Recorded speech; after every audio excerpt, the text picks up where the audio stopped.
Unyil jelasin dulu deh ya, apaan sih bedanya arang aktif sama arang biasa? Sederhananya sih, arang biasa yang dihasilkan melalui pembakaran, pori-porinya kecil. Sedangkan charcoal alias arang aktif diproses secara khusus sehingga menghasilkan pori-pori besar. Jadinya, arang bisa aktif menyerap dan menyimpan zat-zat beracun.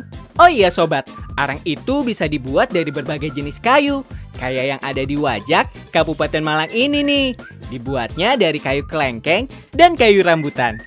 Dua jenis kayu ini lumayan keras. Jadi bisa menghasilkan arang yang nyala apinya bagus dan awet. Prosesnya sih masih tradisional. Kayu mentah disusun membentuk kubus dengan celah sempit di bagian bawahnya. Celah inilah yang dipakai buat tungku pembakarannya. Nah, biar apinya bisa terus menyala tanpa jeda, bagian samping dan atasnya harus ditutup pakai daun dan tanah.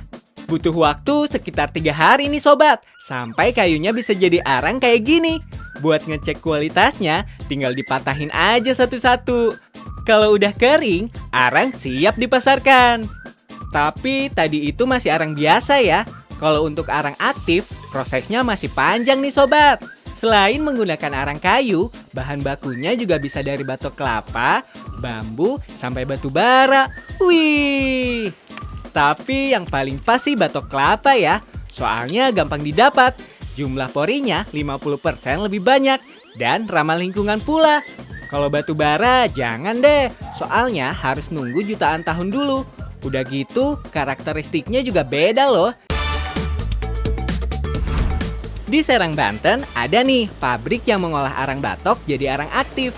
Batok kelapanya didatangkan langsung dari para petani kopra di seluruh Indonesia loh. Jadi sudah dalam bentuk arang kayak gini. Arang batok dimasukkan ke dalam mesin rotary kiln berkapasitas 2 ton ini. Di dalamnya, batok kelapa dipanaskan hingga 1000 derajat Celcius. Pemanasannya nggak pakai pembakaran langsung ya. Cukup dengan memutar udara panas di dalam mesin selama 6 jam. Sampai permukaan arangnya terkikis dan lebih banyak pori. Proses ini nih yang bikin arangnya aktif. Jadi bisa menyerap zat-zat kimia berbahaya yang ada di sekitarnya. Serpihan arang aktif ini kemudian dihancurkan dan disortir sesuai kebutuhan.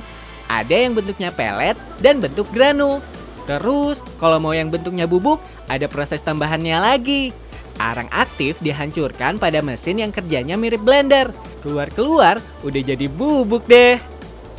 Ukuran arang aktif yang berbentuk granul, pelet, dan bubuk ini mempengaruhi daya serapnya juga loh. Semakin halus, daya serapnya juga makin bagus. Makanya, kalau untuk campuran makanan sih, bagusnya yang bentuknya serbuk, biar ampuh bekerja dalam tubuh. Oh iya, Sobat Unyil, nggak semua arang aktif bisa dimakan gitu aja loh. Arang aktif yang bisa dimakan itu harus higienis dan memenuhi standar food grade. Kalau dibuat di pabrik kayak gini, kayaknya nggak bisa dimakan deh, soalnya nggak higienis. Nah, kalau arang pabrik kayak begini, biasanya untuk kebutuhan industri dan kebutuhan pabrik lainnya. Misalnya nih, kayak penjernihan air gitu Sobat Unyil. Iya, penjernihan air. Gak percaya? Kita buktiin yuk.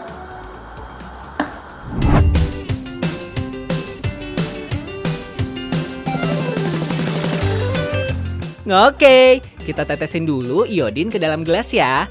Pura-puranya sih, iodin ini limbah beracun yang ngotorin air. Kita masukin arang ke dalam gelas yang udah dikasih iodin. Gelas pertama kita kasih arang biasa. Dan gelas kedua dimasukin arang aktif. Tuh, mana yang lebih jernih? Ajaib kan? Unyil gitu loh. Charcoal alias arang aktif memang bisa menggantikan klorin yang biasa digunakan untuk menjernihkan air. Penggunaan arang aktif dinilai lebih aman daripada klorin yang bersifat karsinogenik atau berpotensi menyebabkan kanker. Penyaring berbahan klorin bisa menghilangkan warna keruh pada air, tapi bahan kimianya tetap larut. Kalau arang aktif bisa menyerap air dari klorin, pestisida, nitrat, mikroplastik, dan bahkan mikroorganisme. Setelah menyaring air pun, arang aktif nggak meninggalkan residu berbahaya. Air yang dialirkan pada penyaring berisi arang aktif ini bakal menghasilkan air bersih bebas polusi. Permukaan arang aktif yang memiliki banyak pori bakal menyerap zat polutan. Kalau arang aktif sudah menyerap banyak polutan, penyaring ini perlu diganti. Idealnya sih setiap setahun sekali.